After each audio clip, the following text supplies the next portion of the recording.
We are recording. Yep. Good. Okay. Moved out into the cloud. Bad timing. As long as it doesn't record the message, if somebody's leaving it. Oh, yes, well. I think it'll be all right. All right. We are still in the time after Pentecost, and we'll continue until Advent this fall.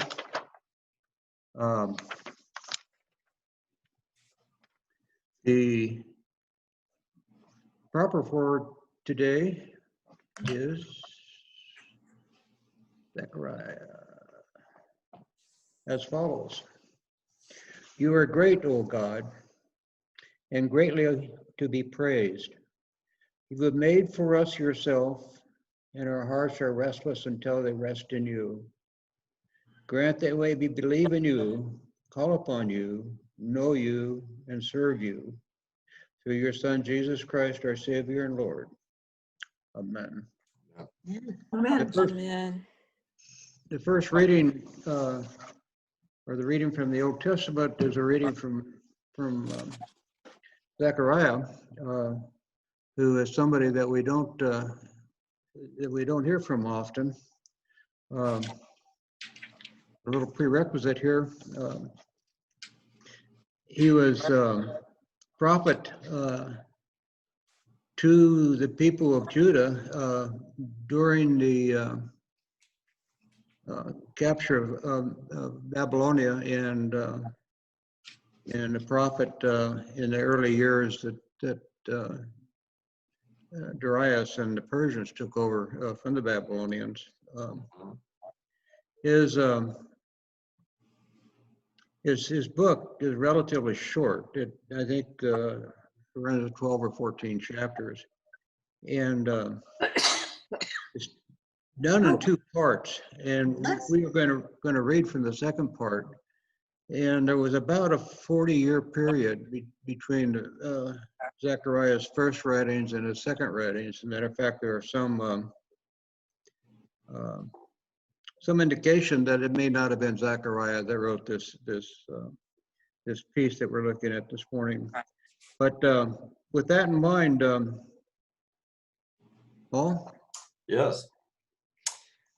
Rejoice greatly, O daughter Zion. Shout aloud, O daughter Jerusalem. Lo, your king comes to you. Triumphant and victorious is he. Humble and riding on a donkey, on a colt, the foal of a donkey. He will cut off the chariot from Ephraim, and the war horse from Jerusalem.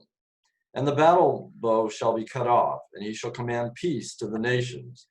His dominion shall be from sea to sea, and from the river to the ends of the earth. As for you also, because of the blood of my covenant with you, I will set your prisoners free from the waterless pit. Return to your stronghold, O prisoners of hope. Today I declare that I will restore to you double. Okay, again, this is written after Darius becomes the ruler of Persia that have taken over from the Babylonians. But it's obvious that the reading is a prophecy of the advent of Jesus in a coming time. Humble riding on a donkey, a colt, the foal of a donkey, and of course, we know on Palm Sunday that Jesus did ride a donkey into Jerusalem. Yeah, a little more background is that the king of Persia, he apparently had a great interest in the religions within his empire. And so he did allow 50,000 of the Jews to leave the exile, go back to Jerusalem, and begin work on building the temple. And he was one of the prophets, along with Haggai, who was responsible for trying to exhort the Jewish people to continue their work on the temple. That was a continual issue in his prophecy. And then, of course, he was also prophesying even beyond that, the temple as a foundation, and then going beyond that, to these messianic type verses that we read today. Just a few things. Yeah, Doug pointed out humble riding on a donkey, on a colt full of a donkey. That's what David did when he rode in as king. That's what Jesus did on Palm Sunday when he rode in as king. And the donkey is a lowly animal of peace, okay, as opposed to a war horse, which is mentioned later on in this passage. It says he will cut off the chariot from Ephraim. Ephraim was the northern kingdom, that was Israel, and the war horse from Jerusalem. And the battle bow shall be cut off, and he shall command peace to the nations. So Jesus, the Messiah, eventually in his second coming, he cuts off all the instruments of war. This is no longer a warlike world. And he's actually, I find that pretty amazing. He commands peace to the nation, right? Mm-hmm. He says there will be peace, and there's going to be peace.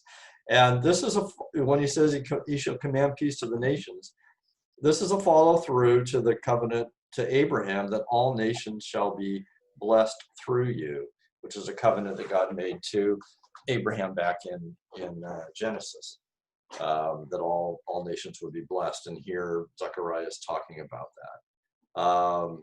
It's going to be universal, so it's not just going to be Israel that is brought into peace, or the Middle East that's brought into peace. It says his dominion shall be from sea to sea, and from the river to the ends of the earth. And the river is capitalized. The river that they're referring to there is the river Euphrates, which is up in the area of modern day Iraq. As for you also, because of the blood of my covenant with you, that's believed to be a reference to the Passover and the Exodus and the blood. Paul, Yeah. One of the things that I thought was interesting when we got to that, and for you also, because of the blood of my covenant, part of my study note mentions that this is when the blood was shed, it was a signature to seal the covenant.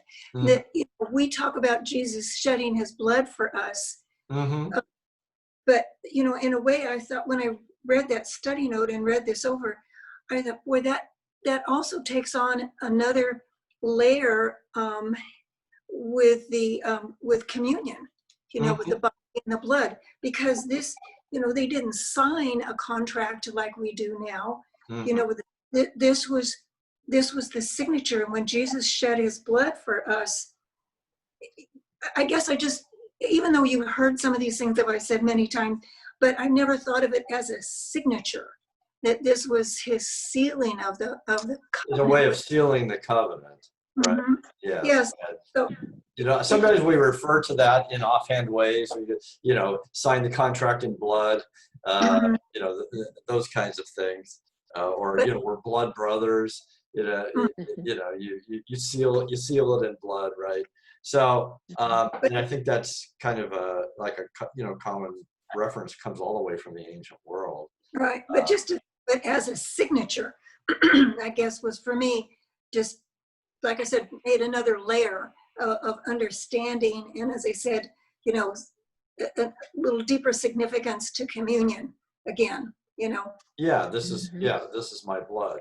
This is and it's connected to a promise of salvation. That blood of Jesus. Yeah. And what did you say, Diane?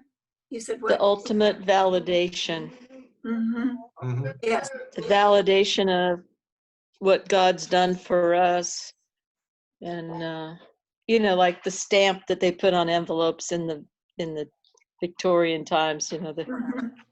Right. That it couldn't be broken, the seal, without somebody knowing it was broken. Right. So anyway. Yeah. I was wondering, they talk about peace and stuff like that. Now, in the New Testament, maybe Doug has this in a timeline about what wars were taking place when Jesus came. Were there wars taking place when Jesus was here? No, well, it was what they call the Pax Romana, which was the Roman peace. So the Romans had subdued the entire Mediterranean and the Middle East at that time.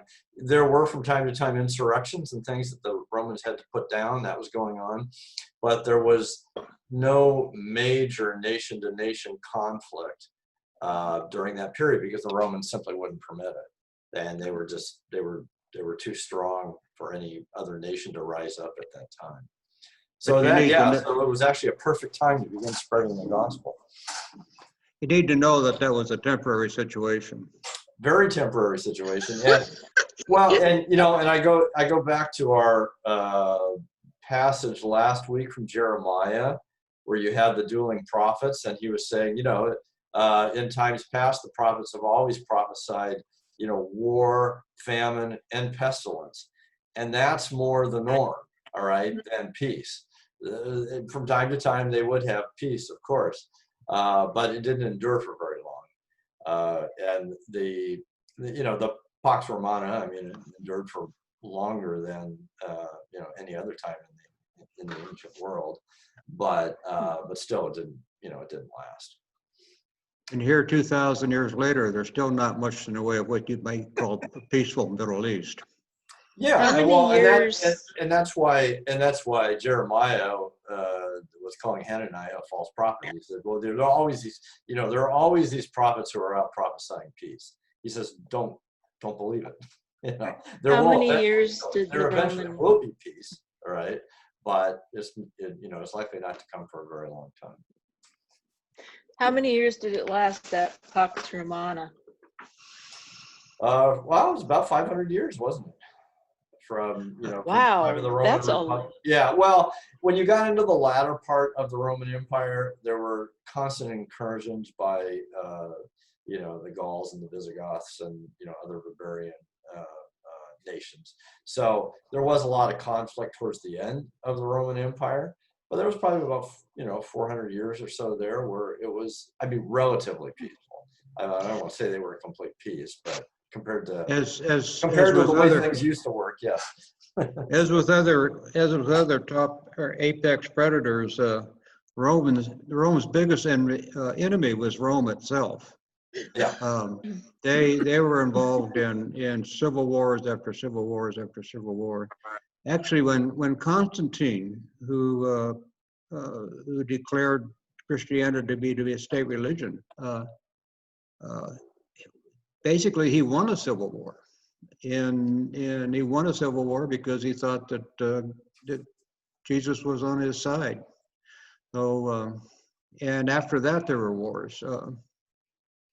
But there is this period of time where the largest insurrection as far as the Romans were concerned was this little group of Hebrews along the Jordan River. Yeah. So all that time, people were paying taxes to Rome. Yes. Mm-hmm. Yes. And paying taxes to other governments was certainly something that was not unusual. The only thing that kept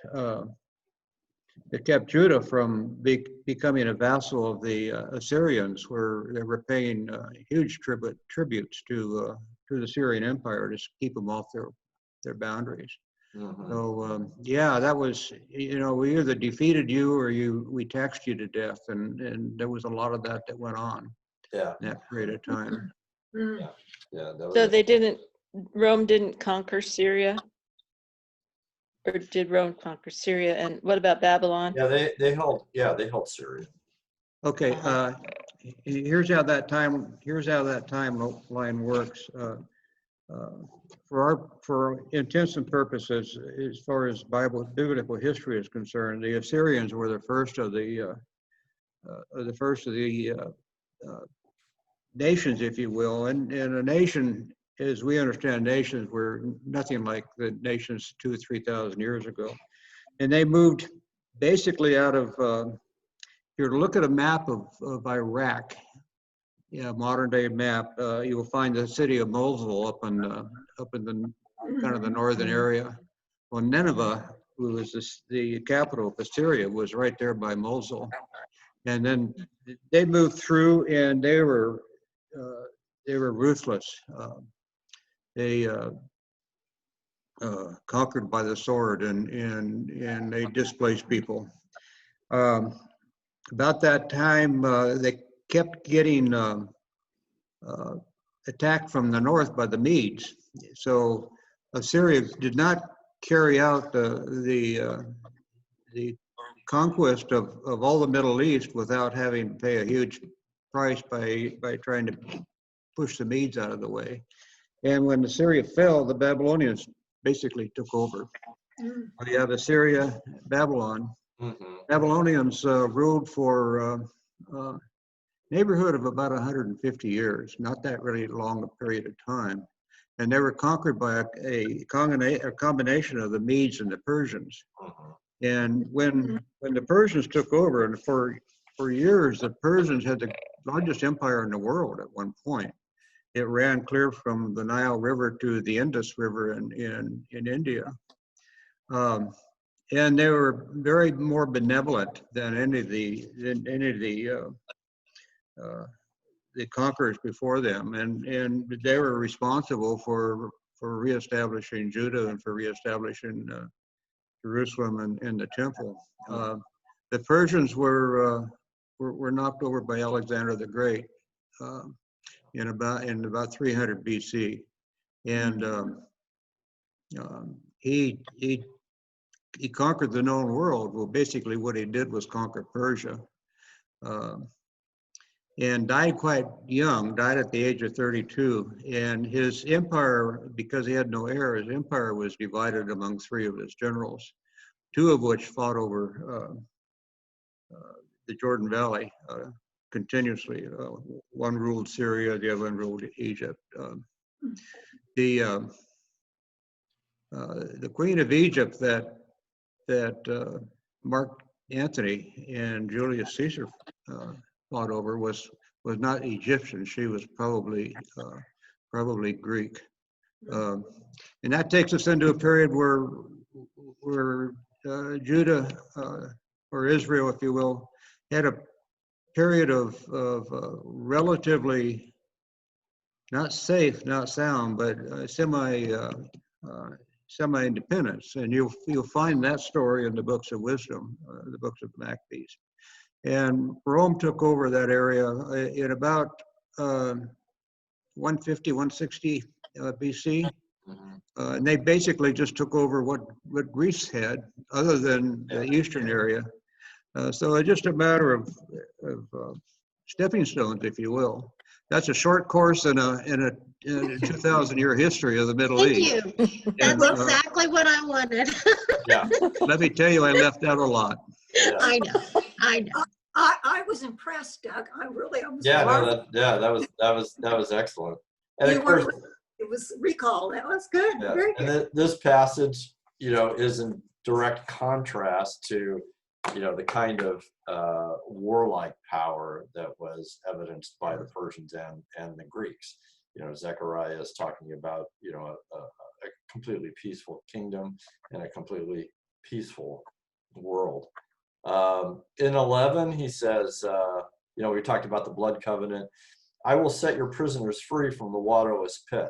What he's probably talking about here is, like I said, they did let 50,000 Jews go free from exile back to Judah to reestablish the temple.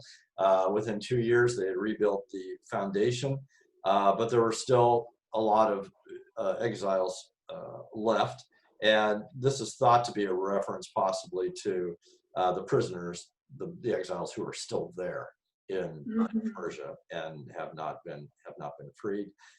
Free from the waterless pit. There are a lot of references to pits and waterless pits throughout the Bible. Jeremiah was thrown into a waterless cistern. Joseph, I think, was in a cistern. The Psalms talk about being, God bringing you out of a horrible pit and so on. So it's a pretty common reference. Mine calls it a dungeon, from death in a waterless dungeon. Yeah. Yeah. Oh. Yeah. And Little in, more. with a roof on it. In Jeremiah's case, it was it was a waterless cistern, but it was muddy at the bottom, so he sank into the mud. And that's also a reference in the Bible where God pulling you out of the mud and the mire. You're probably familiar with that in the Psalms. So yeah, it's a very common reference to being stuck somewhere you don't want to be, and God eventually delivering you from that. The psalm appointed for next Sunday is Psalm 145, verses 8 through 14. 145 is toward the end of the book of Psalms. The last psalm in the book is 150. This group of psalms that kind of end of the book of Psalms are relatively short. They're mostly under 20 verses. They are, for the most part, psalms that are attributed to David, although there are a few psalms in there that are attributed to anonymous. Could you read that for us, Paul? Yes. The Lord is gracious and full of compassion, slow to anger and abounding in steadfast love. Lord, you are good to all, and your compassion is over all your works. All your works shall praise you, O Lord, and your faithful ones shall bless you. They shall tell of the glory of your kingdom and speak of your power, that all people may know your power and the glorious splendor of your kingdom. Your kingdom is an everlasting kingdom. Your dominion endures throughout all ages. You, Lord, are faithful in all your words and loving in all your works. The Lord upholds all those who fall and lifts up those who are bowed down. Very, very obviously a psalm of praise. And many of these psalms in this section of psalm are essentially psalms of praise. Again, it was attributed to David, and it pretty well speaks for itself. Yeah, and 13 talks about, an everlasting kingdom. Of course, we talked a little bit, I think, last time about, God's promise to David that his royal house would endure forever, and that, of course, would be fulfilled in Jesus' second coming and his kingdom. So it's an everlasting kingdom. As Zechariah says, it's a universal kingdom. It's going to be all over the planet, and it's going to last forever. Though I like 14, the Lord upholds all those who fall and lifts up those who are bowed down. So it's a message of humility, just as we see humility, and we're going to see humility later in the Gospels too. But talk about the humility of riding in on a donkey.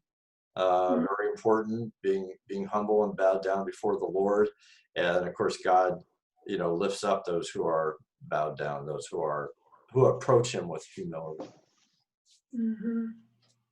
Of course, He in also- 11, it talks about they make known the glory of your kingdom and speak of your power, and that's one of the things that Stephen's talking about now, about telling people about the Lord. And Yeah, and absolutely. and yeah, Yeah, sorry, Diane. Good point. we need it now. Well, I don't know. I mean, does God knock us down to our knees? I mean, with the prunings and the trials and things like that, he gives us what we need to accept him. Yeah, I think so. I mean, there are times in our lives, if we're open to it, that God brings us to a place of humility. Whether we directly ask for it or not, he sees that that's the best thing for us. And certainly we've all been humbled from time to time. Well, I think pride, being probably the greatest sin, gets in the way. We think we're doing okay, and then when you realize that you're being pruned, it kind of brings you up short. Yeah. Wait a minute. Because you think, well, I didn't need to be pruned, did I? Well, yeah, and What's going on here? right. Well, I think I'm doing it for you, Lord. But in the background, I know there's one of the proverbs I've memorized is about, when pride comes, then comes disgrace. But with humility comes wisdom. And pride is, boy, it gets in the way. You think you're doing just doing good. Well, because when we you're- think we know better than Right. what God does. I mean, we always think that we know better all the time. Mhm. And, that's the pride. Yeah. Well, and when we're prideful, we're closed off, right? We're not willing to accept, Right. new ideas because we think we've got it all figured out, right? So why Yeah. prune? Why am I getting pruned? Right. What- Yeah, You exactly. don't see it. You got Well, and then blinders our on. other habit is to look at the other guy too and say, why am I getting pruned? He's a lot worse than I am. It doesn't look like he's getting pruned. Well, and I was just listening to a gal talk about pruning in some of their contexts, and she was saying, not only are the dead twigs, well, Doug knows by probably, not only the dead twigs, but a lot of the good stuff is cut back, so that it will flourish. And I never realized, to that extent. Excuse me. So anyway, I just thought pruning was an interesting thing to be brought up right now. Yeah, I mean, I think it's a very good metaphor for Yeah. Mhm. what God does to us spiritually. Yeah. Well, he'll lift us up though Mhm. Oh when yes. we're down. Yeah. There's two ways to look at it. There's We can make more fruit after Yeah. he prunes us. Right. yeah, more productive. Yeah, we're more fruitful.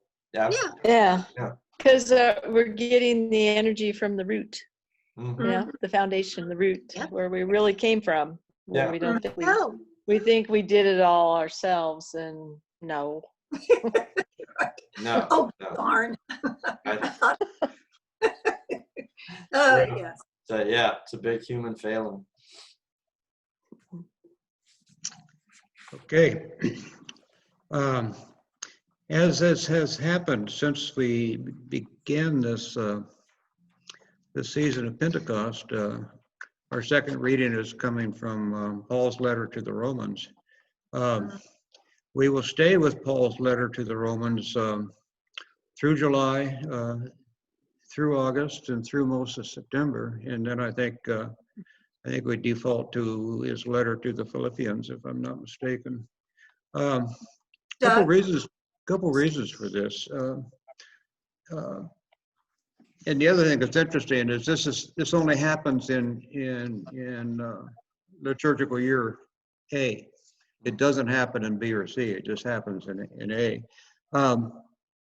Paul's letter to the Romans is the longest letter he wrote that we have recorded history on, and it's thought by a lot of biblical scholars to be probably his most complete letter.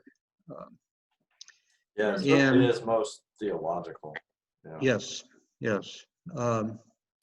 And it's interesting that he wrote what he did and how he did. I don't know just how informed he was about the church that was starting in Romans. We don't know who started it. We think it was probably started not long after the Pentecost, where folks are sent out from all over the world. We suspect that it was primarily Jewish. At that time, the only time that the Jewish people would allow Gentiles, if you will, into their new religion is when Paul hit them over the head with it. Mm-hmm. And he had to hit pretty hard at times. So it's a book that really benefits from getting into the meat of the message. And one of the unfortunate things that we have to work with is in working with the liturgical calendar, that doesn't really give us the opportunity to do that much. What we have the opportunity to do is the readings and determine how they support each other, which again is, I think, well worth studying. Mm-hmm. Can you read that for us, Paul? I can. I do not understand my own actions, for I do not do what I want, but I do the very thing I hate. Now, if I do what I do not want, I agree that the law is good. But in fact, it is no longer I that do it, but sin that dwells within me. For I know that nothing good dwells within me, that is, in my flesh. I can will what is right, but I cannot do it. For I do not do the good I want, but the evil I do not want is what I do. Now, if I do what I do not want, it is no longer I that do it, but sin that dwells within me. So I find it to be a law that when I want to do what is good, evil lies close at hand.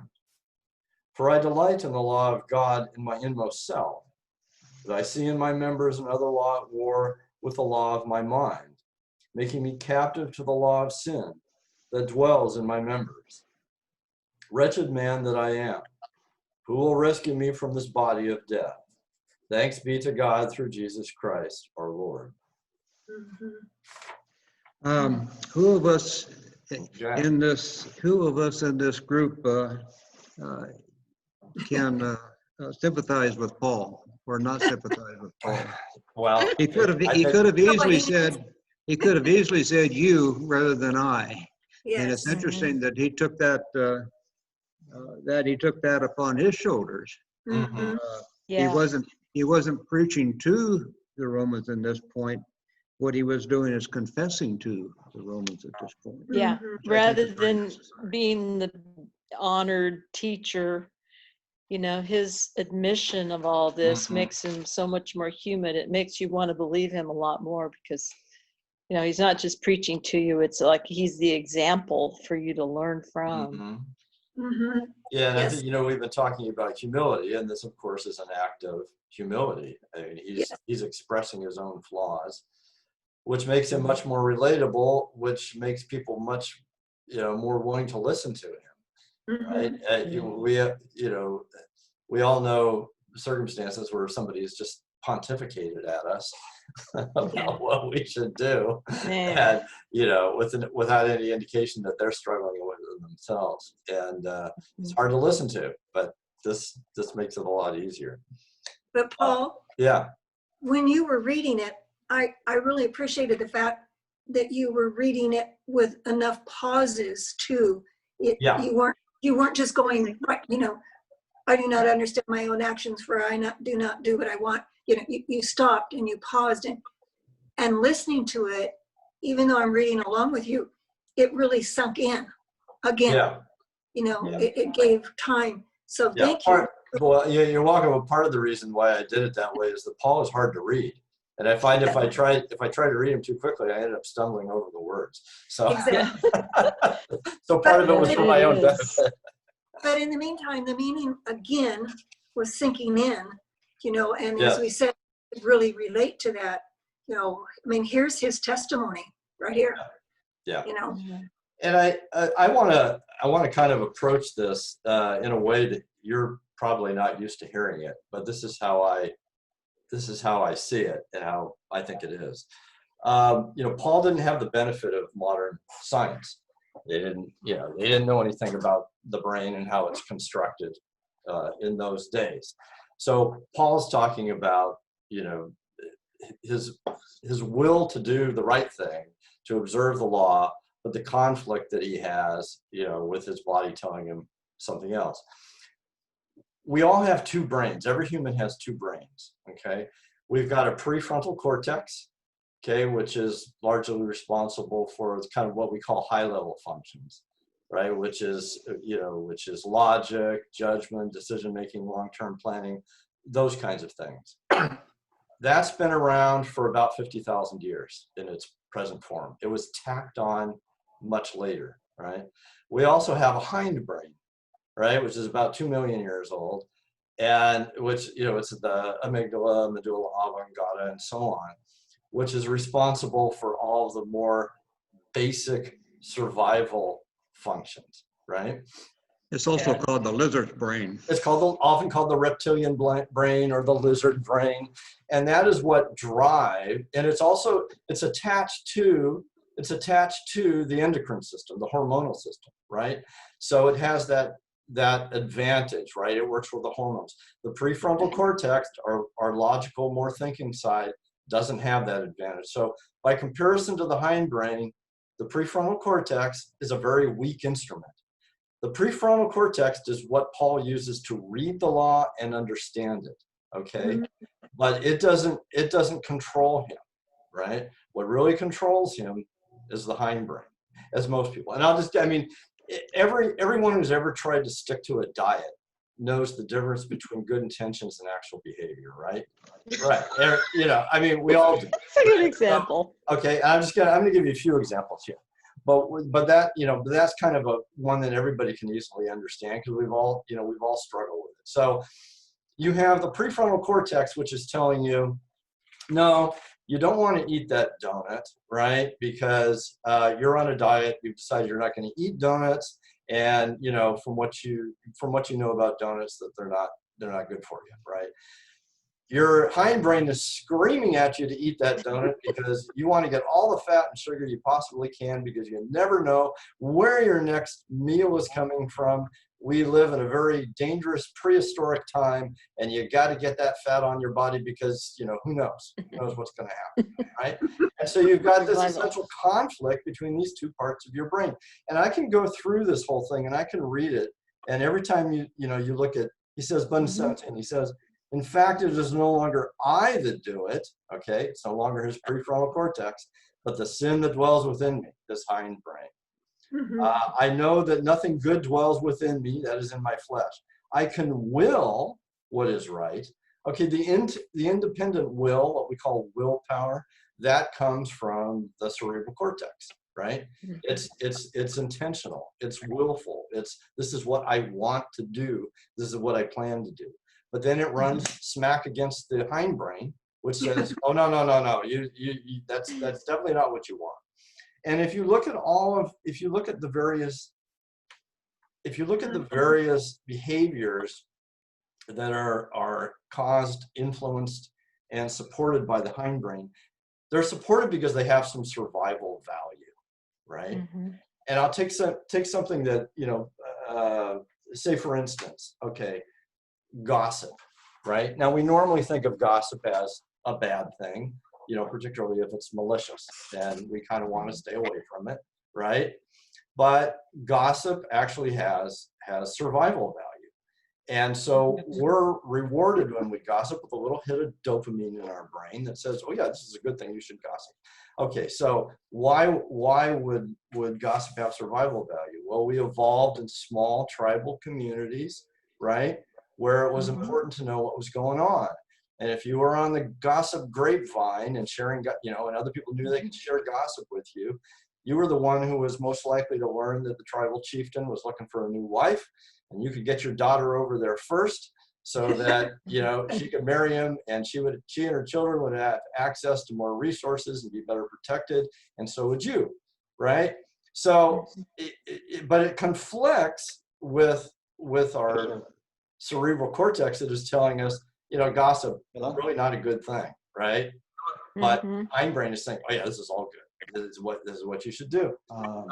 Another example I'll just say is jealousy. I'll call you later, right? Okay? So jealousy has very strong survival value, which is why we get, you know, which is why it's there. You know, so in the prehistoric world, it's all about protecting yourself, getting access to more resources, and propelling your genes into the next generation. That's what it's all about. That's what everything's about. And today we call it news. What's that? And today we call it news. We listen to news. Yeah. Right, exactly. No, but the commercialized. so, you know, in that world, from an evolutionary point of view, one of the worst things that can happen to a man is if he ends up spending his time, energy, and resources raising a child who doesn't have his DNA, right? And so that's why men from prehistoric times have jealously guarded their women sexually, right? Because that's the last thing you want. Now, under our modern way of thinking, the Christian, more enlightened way of thinking, we say, oh, it's actually good to take care of any human being, right? We want to be able, you know, it'd be a good thing to adopt and raise somebody. That's not how the hindbrain looks at it, right? Hindbrain says, no, this isn't your DNA. Shouldn't be doing this. You're actually raising the child of a competitor, and pushing his genes into the future, right? So all these things exist. All these things exist, and and of course, women can be jealous too, just as men can be, although it's a little different. But all these things exist because of some survival value that these behaviors have. And when you get down to thanks be to God through Jesus Christ our Lord, right? Jesus was constantly trying to elevate our thinking and our consciousness to get beyond that hindbrain thinking, right? He was, he would say, the hindbrain says, oh, you have to worry about where your next meal is coming from. Jesus is saying, do not worry about your life, what you shall eat or what you shall drink. God's going to take care of all of that. You don't need to hoard resources. Give freely to people who ask. Lend to people without expectation of getting repaid. Don't worry about your resources. God's going to take care of you. So finally, and I'm glad Paul closes with that, he takes us to a place where Jesus is trying to elevate us above all that very fundamental survivalist kind of behavior that are, that comes from our hindbrain. So anyway, that's my cerebral cortex brain exposition. I like it. I see it. Very That's real. very good. Yeah. You and Doug are really on today. We're on today. This is it. Yeah. Okay. We're handling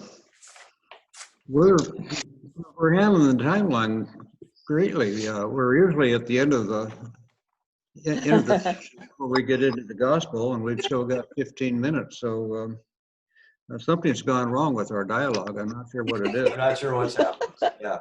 Well, maybe we can bog down in this one. Let's see. Okay.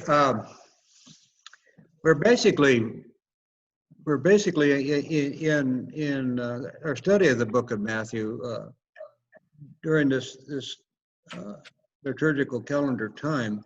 We're essentially going verse to verse. And it pretty much all covers dialogue that is attributed to Jesus. And if you skip from Matthew to Luke, you'll see essentially the same process. We don't know exactly when the dialogue happened. We don't know exactly where it was, but we know that it happened. And it probably happened in a different format than we see it appear in the Bible. There's some concern concerning the Sermon on the Mount. For instance, some Bible scholars have determined that as a Sermon on the Mount, it did not exist. These are just phrases and parables and considerations that Jesus had mentioned over a longer time period, and were condensed to the Sermon on the Mount just for brevity, for no other reason. Whether that happened that way or not, I don't know. And we really shouldn't be concerned about. What we should be concerned about is the message and not the location. Right. And the message is as follows, and it's kind of an interesting reading. Paul, you want to read it for us? Yes. Jesus spoke to the crowd, saying, "To what will I compare this generation? It is like children sitting in the marketplaces and calling to one another. We played the flute for you, and you did not dance. We wailed, and you did not mourn. For John came neither eating nor drinking, and they say he has a demon. The Son of Man came eating and drinking, and they say, look, a glutton and a drunkard, a friend of tax collectors and sinners. Yet wisdom is vindicated by her deeds." At that time, Jesus said, "I thank you, Father, Lord of heaven and earth, because you have hidden these things from the wise and the intelligent, and have revealed them to infants. Yes, Father, for such was your gracious will. All things have been handed over to me by my Father, and no one knows the Son except the Father, and no one knows the Father except the Son, and anyone to whom the Son chooses to reveal him. Come to me, all you that are weary and are carrying heavy burdens, and I will give you rest. Take my yoke upon you and learn from me, for I am gentle and humble in heart, and you will find rest for your souls. For my yoke is easy and my burden is light. That Says he- that last verse is kind of counter to what he's had been conversing about earlier on. Mhm. It's also very, very contradictory with what Paul was agonizing over. Right, right. But we'll get The, into that. We'll get into that. The five verses in the middle of that reading that we did not read were Oh yes, the woes. yeah. Mm. It's essentially what he says is, then Jesus began to denounce the cities for which most of his miracles had been performed because they did not repent. Woe to you, Chorazin! Woe to you, Bethsaida! Where the miracles were performed and you didn't take to them. You're Yeah, didn't you say something like Sodom and Gomorrah would be better off than you? Yeah, right. tired. Absolutely, Yeah. absolutely. Yeah. So we can't say that he spoke with a forked tongue, No. but we can say that basically he had a hammer in one hand and a rose in the other, Yeah. and it was our choice essentially to whether we accepted the hammer or the rose. Mhm. So, in 16 he says, to what will I compare this generation? All right.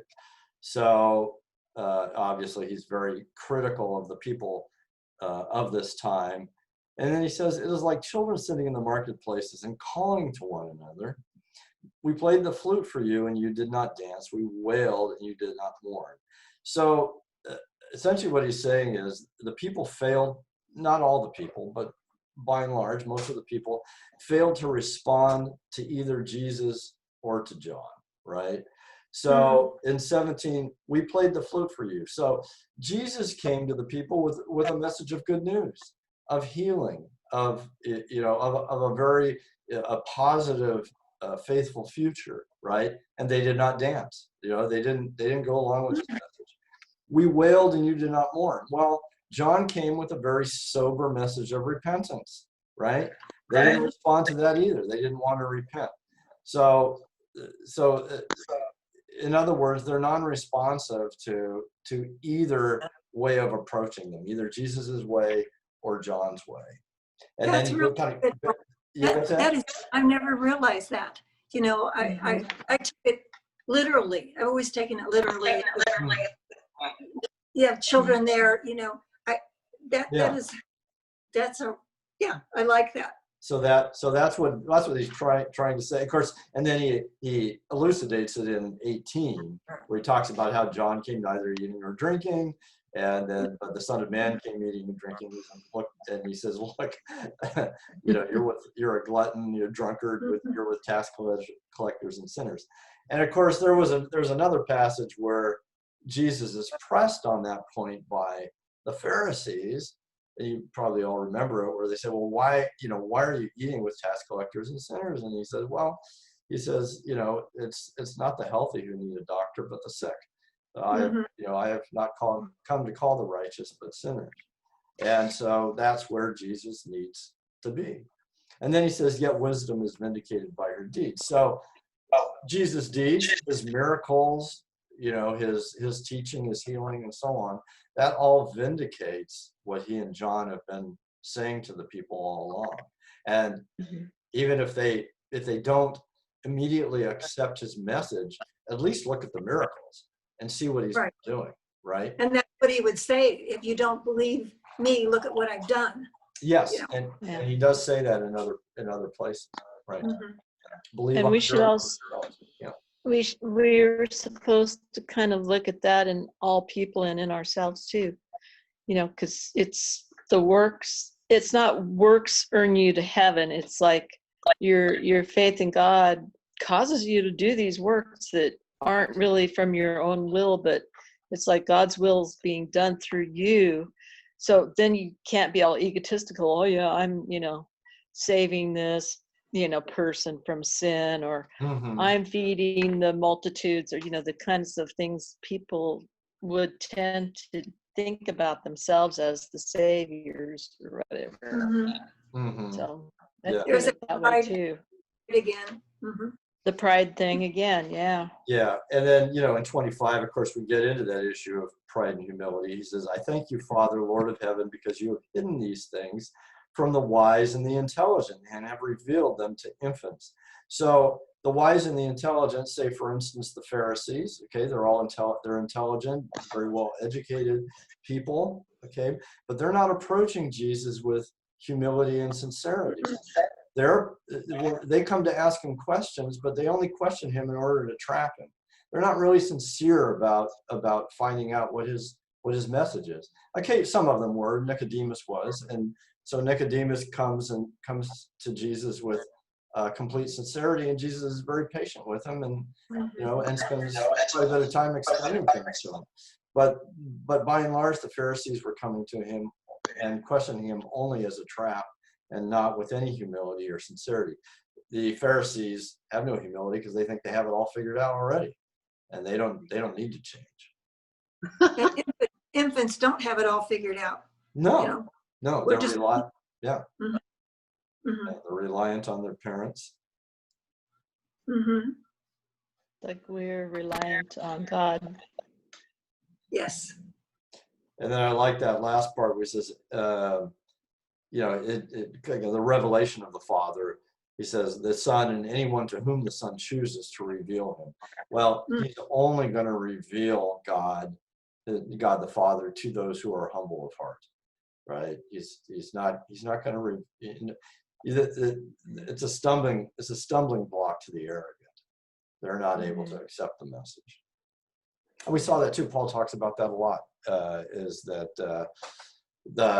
Christ crucified, which is a message of extreme humility, is a stumbling block to the Gentiles.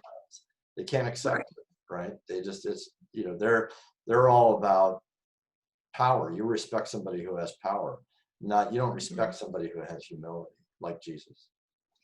Even though humility is the greatest teacher, all these lessons have emphasized that. People learn. That's Some good. people learn. Yeah. Mm-hmm. It is how we learn, yeah. We learn by our mistakes and recognizing our mistakes. Right. Mhm. Right. And sometimes we refuse to recognize them. And we just want to engage in further delusion. So what are you going to tell me about these next two verses, which are actually three verses that I happen to really like? Yes. So what? Well, these are wonderful verses. These are the kinds of verses that give us a great deal of comfort, right? So Yes. yeah. So these are, come to me, all you that are weary and are carrying heavy burdens, and I will give you rest. Take my yoke upon you and learn from me. Okay, you're only going to learn from him if you're humble of heart. For I am gentle and humble in heart. He is also, and you will find rest for your souls. For my yoke is easy and my burden is light. So this is, I think this is an exhortation to, as they say, rest in the Lord, right? Mhm. You don't need to do it all yourself. Just as we were saying, our minds impose upon us the burden, the strong desire to take control of the world, to take control of our own circumstances, to continually fight for our own survival. That's not what Jesus is about. You need to rest in the Lord. You need to accept God's grace. You can't be fighting and struggling all the time. You need to rest in me. In the collect today, I almost wish we had a copy of that. I don't know if Doug has it handy, but it talks about being restless till we rest in him.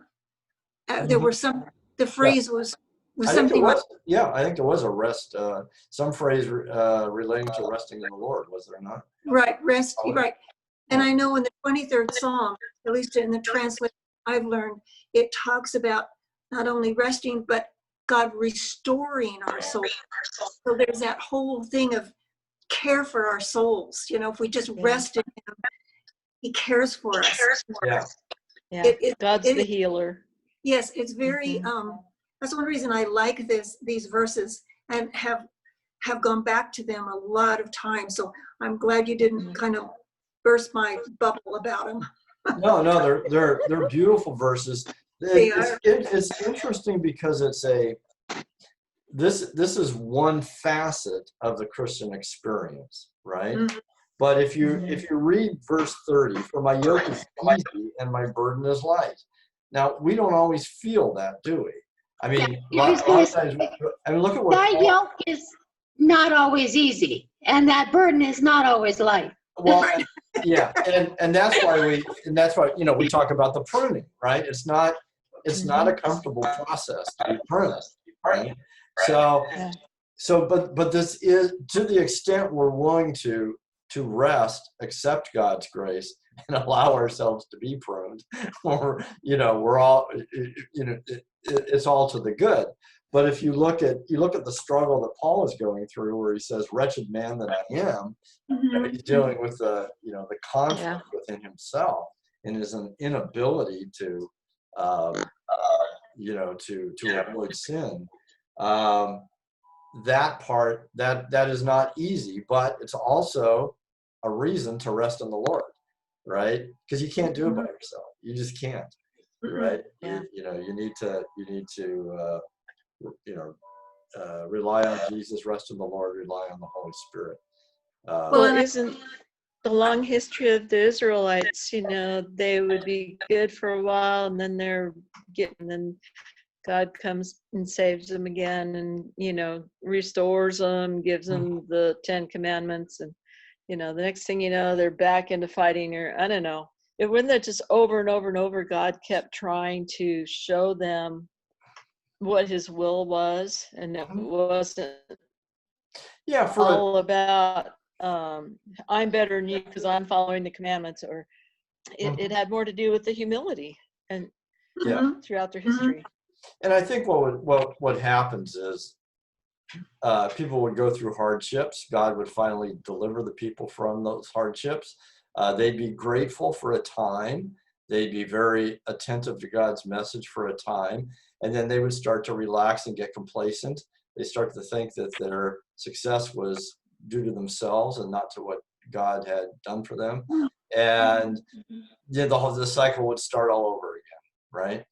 And I mean, it reminds you a little bit, of that. I don't know, you may have heard that saying, is that hard times make strong men make good times make weak men make hard times. And it's the kind right? It's the kind of cycle that just kind of goes on and on and on. And you can kind of see the same thing with them, right? And it just they're what's that? I said, and us too. And us too. Yeah. Oh yeah, no.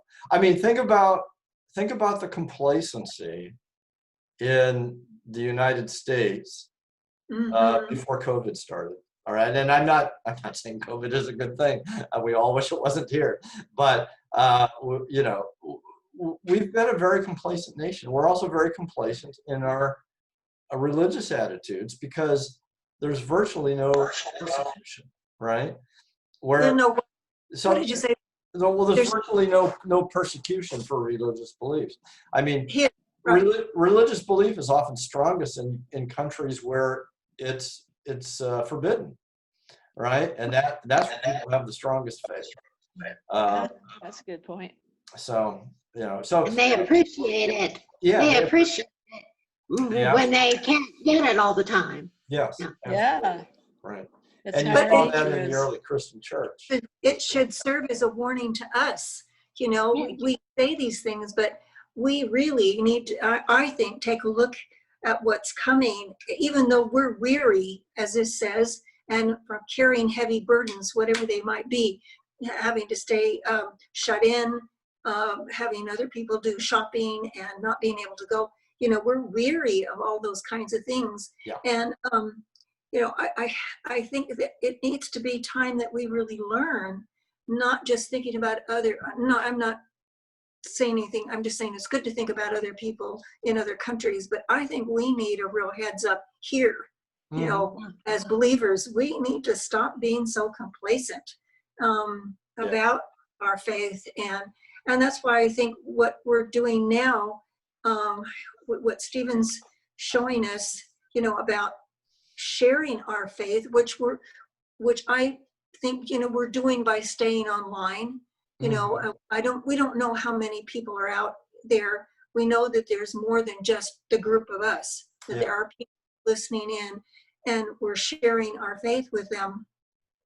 So I think this is really good, and I don't think we should get complacent. I really have a thing about it. So. No, I agree. We need to keep doing it. Taking it for granted. I mean, you can't take it for granted. I mean, Jesus dying on the cross. I mean, how can you take a gift like that for granted? Right. And we do too often. We just go on our daily way thinking, oh, we're doing great. But I mean, how can you take a gift like that for granted? Yeah, and that's why, we do become complacent about it. And of course, we've heard the story so many times, but it's really important to stop and meditate, I believe, on, the great sacrifice that was made. And if you do stop and you do away easily. What's it that? Really could. I mean, it could be taken away so easily. Yes. I mean, it's a lot of people have slowly, without notice, had things like this taken away in their lives or in their countries, and we can't. We have to pay attention. Well, I think too, as Lisa has pointed out a number of times, this kind of format gives us a chance to connect and declare our faith. I mean, if we weren't doing this, would we know the faith really of the rest of us in this group? I mean, we might see each other at church, or but we have a connection, and there would, I would think that if something came up, we would tend to talk or connect in some way, like, what's happening? We miss you. You haven't been invited, kind of, connecting kind of thing, so that we help each other stay learning, and going through these scriptures every week is powerful. It's really powerful. Yeah. Otherwise, we could get sucked into worrying about all the things we can't control. Or, like the complacency of not doing what we can control.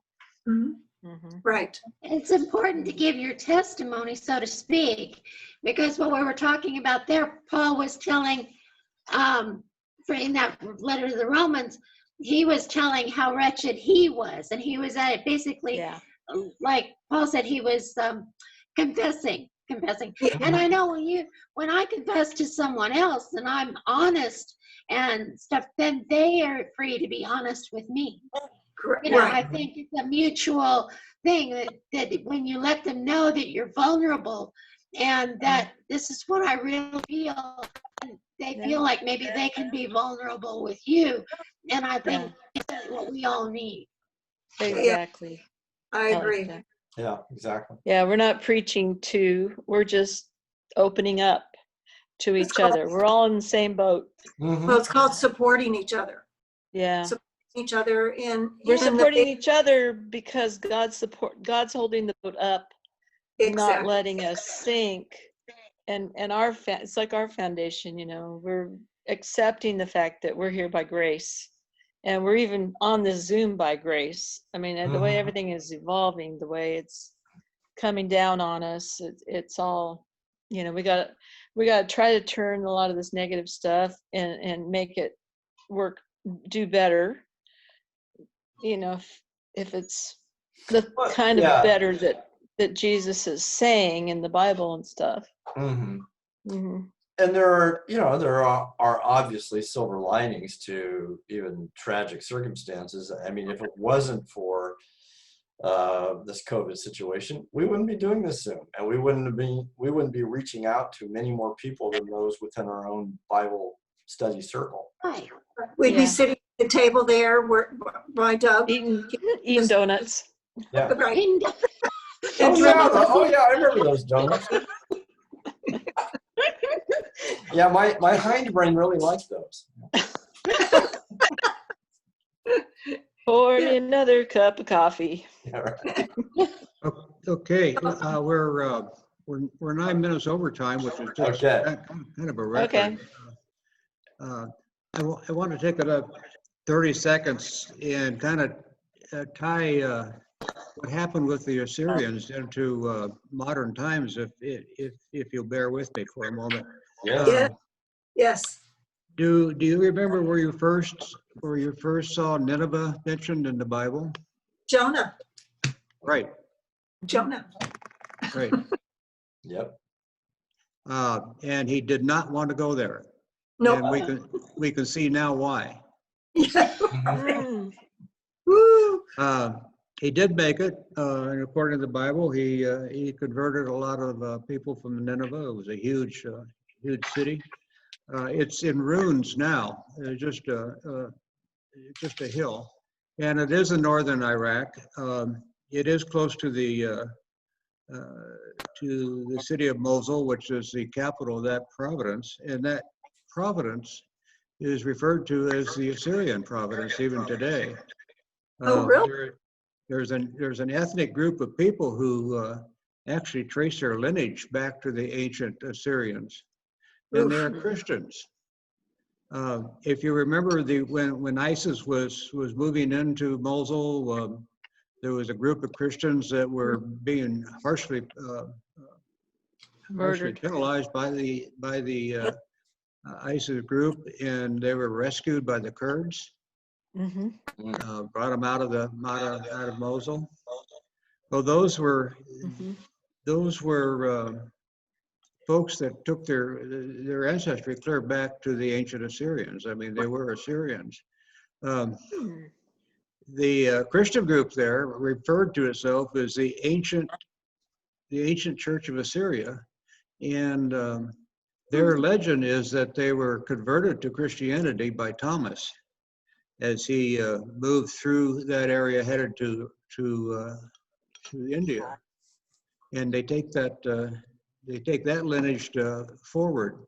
So the Assyrians of old and the Assyrians are new are really two different groups, but they manage a lineage that goes from modern times back. So none of this ever really goes away. Yeah. That is so cool. That is good. It just takes different form. Yeah. Anyway, I thought that was interesting, and I hope that kind of answers a few more questions. Yeah. Yeah, that's cool. Okay. 11:12. Anybody else have anything else to say or contribute to? Well, I don't have anything to contribute. I just have a question. Are the readings, I'm assuming, going to be sent out to us this week? That's a good question. We will present that to Stephen because this is the last one that was Right. printed, and Mm-hmm. we'll all be rather mute next week if we don't have them. Okay. Well, again, lively discussion. It refreshes my brain every Tuesday, and I really appreciate your did efforts and inputs. And it does keep us connected, doesn't it? Yes, It does. It does. I may or may not be here next Tuesday. I have a godson is getting married up in Baker City on the 11th, and I hope to be there. I may or may not make it this Tuesday. I may or may not make it the next Tuesday, but if I'm not with you in person, I'm with you in spirit. So, Oh, Mazel tov. But you can take it with you. You I can know. take the. I know. I'm well aware of that. And if we can solve the technical problems, we probably will. oh, good. That would be good. Okay. But my mind ranges in the past, not so much in the present. So we'll see what I do with the technology. Without further ado, shall we close with the Lord's Prayer? Yes. Okay. And together, our Father, Father, who art in Lord, heaven. Amen. Keep going, keep on, keep on. Thank Don't you. wait for Thy me. kingdom come, Thy will be Thy thy will be will be done done on earth as on it earth as as it it is is in in heaven. give us Give Give us this this day day our daily daily bread. and forgive us our Forgive us our trespasses trespasses as we as as we we forgive forgive those who those who trespass against trespass us. against us. And lead us And not lead us not into temptation, temptation, but but to deliver us from evil. For thine is Thine the is For the kingdom thine is the kingdom and the and the power power and the and glory the and the glory glory glory forever. forever and ever. ever. Amen. Amen. Amen. Amen. Great. Amen, everybody. Until we meet again. Okay, God so we bless meet you. again. Okay. All right. Bye, Bye. everyone. Bye-bye.